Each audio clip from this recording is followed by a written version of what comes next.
Since tapos na kayong lahat, ipapasa ko lang to sa guidance office. Walang mag-iingay sa inyo ni isa. Lalo ka na. Siya pala ulit yung teacher natin, nakakainis. Alam ko papahirapan tayo niyan.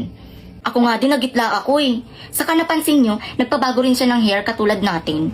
Napansin mo rin pala, kala ko ako lang nakapansin. Kala mo naman kinaganda ng teacher natin, kamukha naman niya si Volta. True. Simula ngayon, wala namang aapi sa grupo natin. Dapat may pangalan ngayong grupo natin eh. Ano kaya? What if that three idiot? Okay ba yon? Pangit naman ang naisip mo. What if the three Alice in a Wonderland? Oh, alam ko na. The Power Fuck Girl. The Power Fuck Girl? Parang nasa movie tayong tatlo nun ah. Oo nga eh, para tayong mga nasa superhero. Bagay, di ba?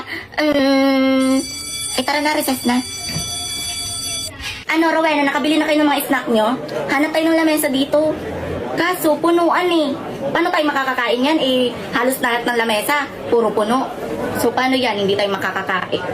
Saka, teka, bakit ganyan yung recess mo, yung snack mo? Bawal yan dito ah. Pinadala sa akin ng nanay ko eh. Oh, ito at least mabubusog ako nito, isang bote. Tapos ito may pulutan ako. Meron din akong sardinas, pang family size. Oh, bigyan ko kayo mamaya. Gusto nyo?